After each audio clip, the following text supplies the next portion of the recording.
नमस्कार, express reporter में आपका स्वागत है। मैं हूं आपके साथ दीपक भदौरी। चलिए शुरू करते हैं एक्सप्रेस रिपोर्टर का सिलसिला। भारतीय मजदूर संघ 1 से 15 दिसंबर तक प्रदेश भर में चलाएगा संपर्क अभियान। करीब 40 लाख मजदूरों से करेगा सीधा संपर्क। भारतीय मजदूर संघ एक बड़ा अभियान संचालित करने जा रहा है। भारतीय मजदूर संघ 1 से 15 दिसंबर के बीच प्रदेश भर में एक बड़ा जनसंपर्क अभियान चलाएगा, जिसके तहत प्रदेश भर में करीब 40 लाख मजदूरों से सीधा संपर्क भारतीय मजदूर संघ के कार्यकर्ता करेंगे। भारतीय मजदूर संघ का दावा है कि वो एक साथ प्रदेश के सभी जिलों, ब्लॉक और गांव में उपस्थिति दर्ज करेंगे।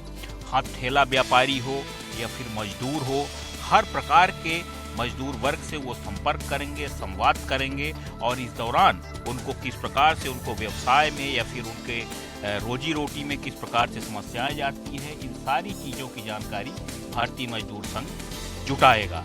इन सारी जानकारियों को जुटाने के बाद भारतीय मजदूर संघ राज्य सरकार के पास और फिर केंद्र सरकार के पास जाएगा।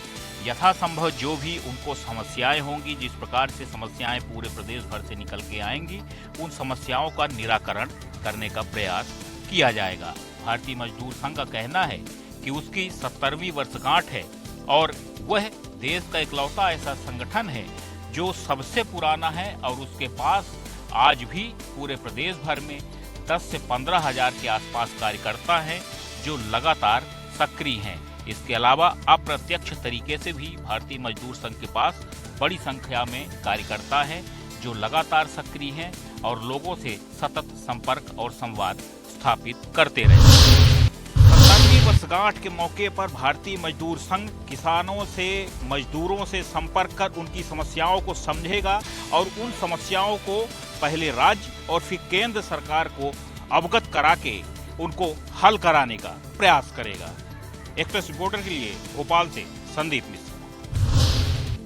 मध्य प्रदेश में मंत्रालय के अधिकारी कर्मचारियों के मोबाइल पर आ रहे इंटरनेट कॉल, डाटा लीक होने की आशंका से अधिकारी कर्मचारियों में मचा हड़कंप। मध्य प्रदेश में मंत्रालयीन अधिकारियों और कर्मचारियों को डाटा लीक होने की आशंका है। इनके मोबाइल नंबर पर अंतर्राष्ट्रीय कॉल आ रहे हैं। कॉल पर मोबाइल बंद करने के साथ ही लिंक भी भेजी जा रही है। इस मामले में कर्मचारियों ने शिकायत की है। दरअसल सामान्य प्रशासन विभाग के पास जो नंबर हैं उन पर ही इन कर्मचारियों के कॉल आ रहे हैं। फोन करके मोबाइल बंद किए जाने की बात भी की जा रही है। जिन नंबर से कॉल आए हैं उनकी लिस्ट सरकार को सौंपी गई है। कुछ दिनों से बड़ी संख्या में मंत्रालयीन अधिकारियों कर्मचारियों के मोबाइल नंबरों पर अंतर्राष्ट्रीय कॉल आने से इनमें हड़कंप मचा हुआ है। मंत्रालय सेवा अधिकारी कर्मचारी संघ के अध्यक्ष सूर्य नायक ने इसकी शिकायत अपर मुख्य सचिव सामान्य प्रशासन विभाग को की है। साथ ही मामले की जांच कराने की मांग भी की है और उन नंबरों की सूची भी शासन को सौंपी है जिनसे कॉल आ रहे हैं। शासन के पास इस तरह की लापरवाही होना निश्चित ही सुरक्षित डाटा में सेंध लगने जैसा है, जो कि एक गंभीर विषय है। दरअसल अधिकारी कर्मचारियों के उन नंबरों पर कॉल आ रहे हैं जो कि सामान्य प्रशासन विभाग में रजिस्टर्ड है। ऐसे में डाटा लीक होने की आशंका के चलते मंत्रालय के अधिकारी कर्मचारियों ने इसकी जांच की मांग की है। एक्सप्रेस रिपोर्टर के लिए भोपाल से कुमार संदीप। बांग्लादेश में हो रहे हिंदुओं पर अत्याचार को लेकर भारत में भी विरोध देखने को मिल रहा है। इसी प्रकार का आज राजधानी भोपाल में हिंदू सेना द्वारा बांग्लादेश के प्रधानमंत्री का पुतला दहन किया गया। बांग्लादेश में हिंदू समुदाय के खिलाफ हालिया हिंसा में मंदिरों, घरों और दुकानों में बड़े पैमाने पर हमले हुए। 54 से अधिक मंदिरों में आगजनी और तोड़फोड़ की गई, जिसमें इस्कॉन मंदिर, काली मंदिर शामिल है। कट्टरपंथियों द्वारा हिंदू परिवारों को निशाना बनाया जा रहा है, जिसमें कई परिवार पलायन करने की तैयारी कर रहे हैं। हिंदू रक्षक सेना ने इन घटनाओं के विरोध किया और प्रधानमंत्री नरेंद्र मोदी से अपील की है कि बांग्लादेश सरकार पर दबाव बनाकर अत्याचारों को रोकने की पहल की जाए।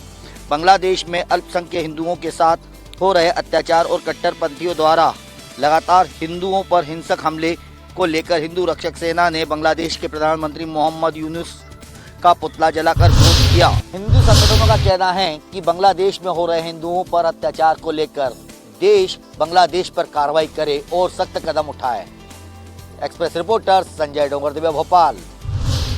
ग्वालियर में डेंगू के बाद अब चिकनगुनिया ने अपने पैर पसारना शुरू कर दिए हैं। चिकनगुनिया के चलते एक रिटायर्ड फौजी की मौत हो गई। 65 साल के रिटायर्ड फौजी सुरेश सिंह चौहान का दिल्ली में इलाज चल रहा था। 36 दिन पहले दिल्ली में रिटायर्ड फौजी की डेंगू और चिकनगुनिया की रिपोर्ट पॉजिटिव आई थी, जिसके बाद से ही उनका इलाज चल रहा था। पिछले कुछ दिनों से फौजी के शरीर ने काम करना बिल्कुल बंद कर दिया था। मृतक फौजी ग्वालियर की पुष्कर कॉलोनी के रहने वाले थे।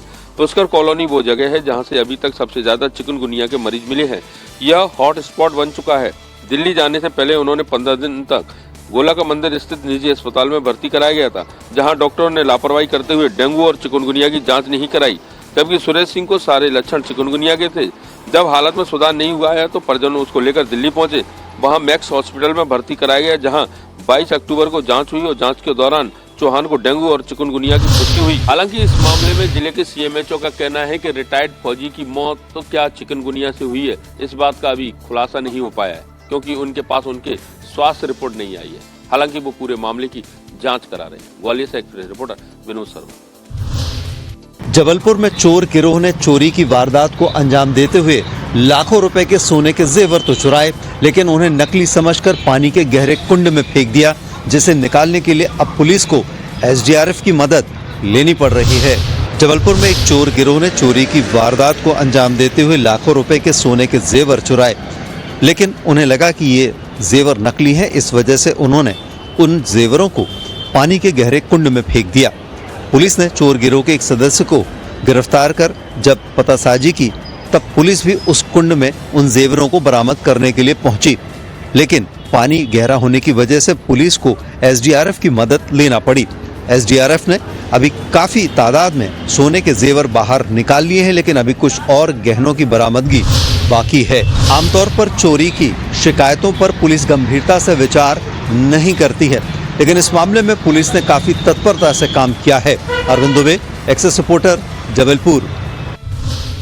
में एक ऐसा अनोखा मामला सामने आया है कि एक महिला ने अपना एक वर्ष पूर्व अपने पेट का ऑपरेशन करवाया था, जिसमें डॉक्टरों द्वारा जो ऑपरेशन किया गया था उसमें कैंची रह जाती है। भिंड जिले में एक अनोखा मामला सामने आया है, जहां की सोनरा ग्राम तहसील मेहगांव की एक गरीब महिला कमलाबाई, जिसने 2022 में ग्वालियर के एक अस्पताल में बच्चेदानी की गांठ का ऑपरेशन करवाया। ऑपरेशन के दौरान डॉक्टर नर्स द्वारा महिला के पेट में कैंची छोड़ दी गई। महिला को बराबर दर्द होता था, जिसके लिए वह दर्द की गोली लेती थी, लेकिन इस साल उसके ज़्यादा दर्द होने पर उसके परिजनों उसे भिंड जिला चिकित्सालय में लेके आए और भिंड जिला चिकित्सालय में जब महिला का सीटी स्कैन कराया गया तो मालूम पड़ा कि डॉक्टरों की लापरवाही से महिला के पेट में कैंची रह गई।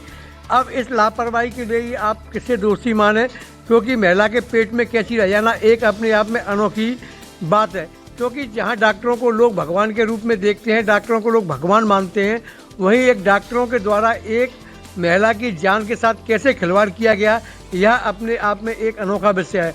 अब देखने वाली बात यह है कि जिन डॉक्टरों ने और नर्स ने ऑपरेशन किया था, ऑपरेशन के दौरान जिन्होंने कैंची छोड़ी थी, उन लोगों के खिलाफ जिला प्रशासन भिंड और क्या कार्रवाई करवाता है और उस महिला को न्याय कब मिलेगा, क्योंकि महिला के पेट में कैंची रहने के बाद महिला के पेट में बराबर दर्द हो रहा था, जिसकी और बराबर शिकायत करती थी घर वालों से, और घर वाले उसको हॉस्पिटल में दवाई लेके आते थे। अगर सीटी स्कैन महिला का नहीं होता तो वह कैंची महिला के पेट में ही रहती, जिससे महिला की कोई गंभीर समस्या भी पैदा हो सकती थी। क्योंकि अनाड़ी डॉक्टर द्वारा किए गए इस उपचार के लिए दोषी कौन है, उन दोषियों के खिलाफ कार्रवाई कब होगी। अब देखने वाली बात यह है कि जिन डॉक्टरों के पास डिग्री है या बिना डिग्री के काम कर रहे ऐसे फर्जी डॉक्टरों के खिलाफ शासन प्रशासन क्या कार्रवाई करता है, क्योंकि ये बहुत बड़ी घटना है कि एक महिला के पेट में कैंची रह जाना। जिला चिकित्सालय भिंड में वह महिला भर्ती है।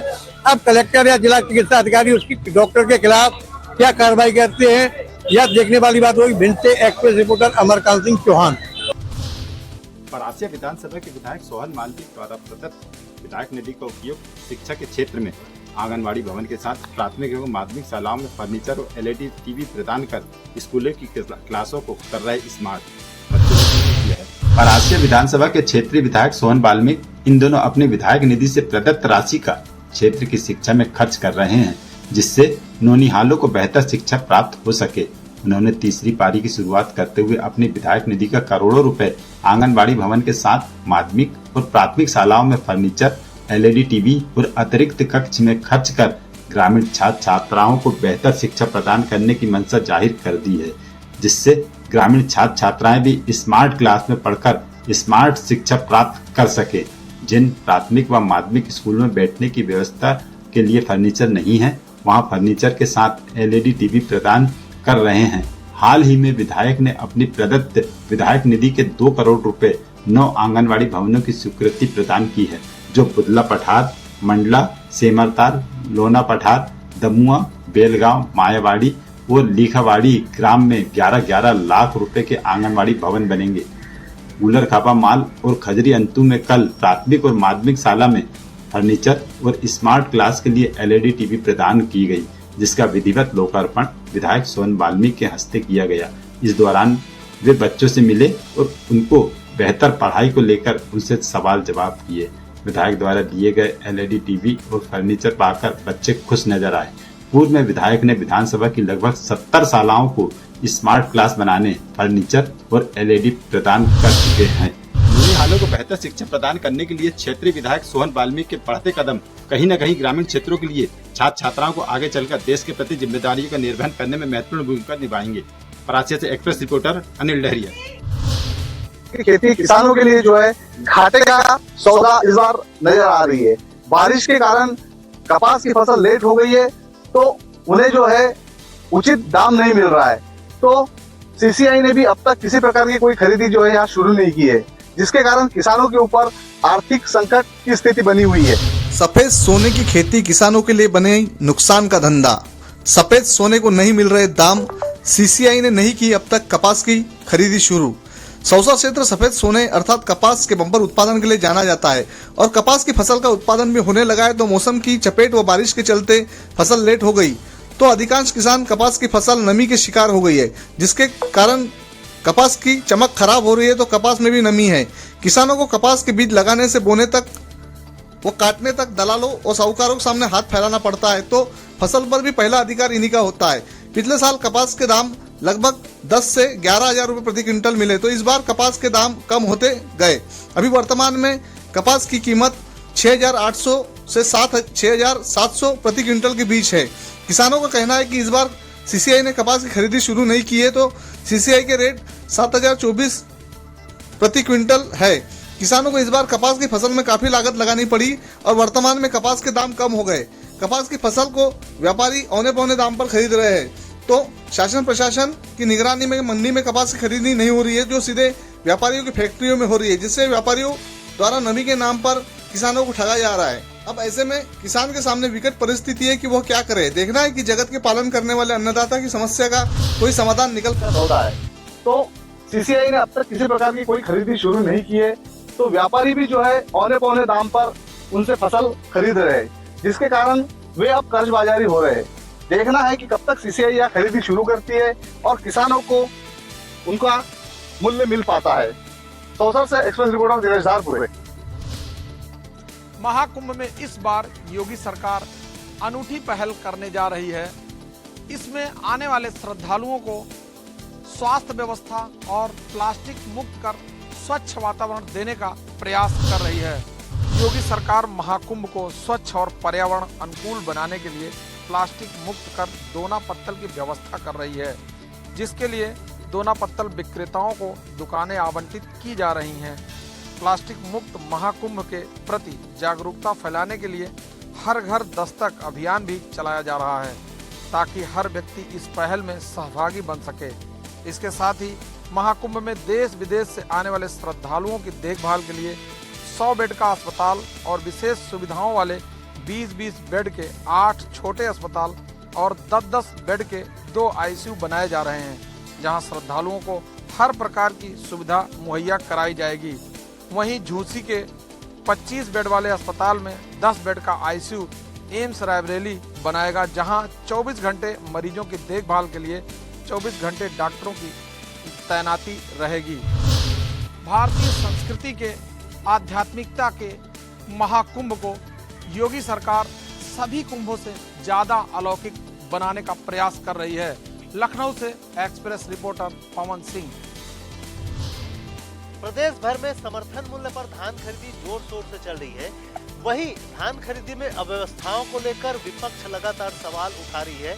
इसी कड़ी में विपक्ष ने यह फैसला किया है कि वे जिला स्तरीय निगरानी कमेटी बनाकर धान खरीदी केंद्रों में जाएंगे। प्रदेश कांग्रेस अध्यक्ष दीपक बैज ने बताया कि धान खरीदी में अव्यवस्था की निगरानी के लिए जिला स्तर पर निगरानी कमेटी गठित करेगी। कांग्रेस की निगरानी समिति किसानों के बीच जाकर रिपोर्ट तैयार करेगी। प्रदेश कांग्रेस कमेटी को निगरानी कमेटी रिपोर्ट सौंपेगी और रिपोर्ट आने के बाद कांग्रेस प्रदेश स्तर पर धान खरीदी में किसानों को हो रही दिक्कतों के मसले पर आंदोलन की रूपरेखा तैयार करेगी। वहीं कांग्रेस की निगरानी कमेटी को लेकर बीजेपी ने तंज कसा है। बीजेपी का कहना है कि धान खरीदी की व्यवस्थाओं को लेकर अगर कांग्रेस अपनी सरकार के समय निगरानी कर लिए रहते, अच्छे से जांच कर लिए रहते, तो व्यवस्थाएं दुरुस्त हो जाती और उनकी सरकार नहीं जाती। रायपुर से एक्सप्रेस रिपोर्टर दिलीप साहू। किसान के वेश में सरगुजा कलेक्टर धान उपार्जन केंद्र पहुंचे और किसान के वेश में ही घंटों धान उपार्जन केंद्र का निरीक्षण कर व्यवस्थाओं का जायजा लिया है। बता दें कि सरगुजा कलेक्टर विलास भोसकर सीतापुर एसडीएम रवि राही के साथ पेटला के धान उपार्जन केंद्र पहुंचे और किसान के वेश में कलेक्टर और एसडीएम ट्रैक्टर चलाकर धान उपार्जन केंद्र पहुंचने के बाद व्यवस्थाओं का जायजा लिया है। सरगुजा कलेक्टर विलास भोसकर धान खरीदी शुरू होने के साथ ही सारी व्यवस्थाओं को दुरुस्त करने के निर्देश दिए थे। वहीं अब व्यवस्थाओं का जायजा लेने खुद कलेक्टर जमीन पर उतर चुके हैं। किसान के वेश में पहुंचे कलेक्टर ने धान उपार्जन केंद्र में टोकन कटाने से लेकर व्यवस्थाओं का जायजा लिया है। साथ ही किसानों के साथ अधिकारियों से होने वाली बातचीत का आकलन भी किया है, जिसके बाद कलेक्टर जिला सहकारी बैंक पहुंचे और लाइन में लगकर पैसे निकालते नजर आए। घंटों तक निरीक्षण करने के बाद जब अधिकारी कर्मचारियों को बताया गया कि किसान के वेश में पहुंचा व्यक्ति कोई और नहीं बल्कि सरगुजा कलेक्टर है, तो सभी भौचक रह गए। जिसके बाद कलेक्टर ने समिति के प्रबंधकों को आवश्यक दिशा निर्देश दिए हैं। किसानों के साथ उचित व्यवहार और उन्हें किसी प्रकार की दिक्कतों का सामना ना करना पड़े, आसानी से किसान धान बेच सके, इसके लिए निर्देशित किया गया है। साथ ही कलेक्टर ने बताया कि बिचौलियों पर सख्त नजर बनाई हुई है। बिचौलियों पर और गतिविधियों पर नजर रखे हुए हैं, जिन पर कड़ी कार्रवाई के निर्देश कलेक्टर सरगुजा के द्वारा दिए गए हैं। एक्सप्रेस रिपोर्टर के लिए अंबिकापुर से संजय रजक की रिपोर्ट। राजधानी रायपुर के ग्रामीण इलाके गौरभाट से एक रेत घाट के अवैध नीलामी का मामला सामने आया है, जिसमें ग्रामीणों ने मिलकर 1 करोड़ से अधिक की राशि में रेत घाट की अवैध नीलामी कर दी है। राजधानी रायपुर के आरंग क्षेत्र से एक अवैध रेत खदान नीलामी का मामला सामने आया है, जिसमें गौरभाट रेत खदान को सरपंच पति सहित 16 लोगों के द्वारा गांव में बैठक आयोजित कर अवैध नीलामी कर दी गई। पूरे मामले पर आरंग थाना पुलिस ने 16 लोगों के खिलाफ FIR दर्ज किया है। बता दें कि गौरभाट रेत खदान की अवैध नीलामी 1 करोड़ 4 लाख रुपए सालाना के दर से की गई थी। इस अवैध नीलामी का वीडियो भी वायरल हुआ, जो जमकर वायरल होने के बाद इस पर कलेक्टर ने संज्ञान लिया और कलेक्टर ने कड़ी कार्रवाई के निर्देश भी दिए। वहीं खनिज विभाग की शिकायत के बाद अब आरंग थाने में सभी आरोपियों के खिलाफ मामला दर्ज कर लिया गया है। रेत खदान की अवैध नीलामी का यह अनोखा मामला सामने आया है। फिलहाल पुलिस ने 16 आरोपियों के खिलाफ में मामले दर्ज कर लिए हैं और कब तक इन पर कड़ी कार्रवाई होगी और कब तक ऐसे मामले रुकेंगे, ये देखने वाली बात होगी। एक्सप्रेस रिपोर्टर के लिए रायपुर से गोपी कृष्ण साहू।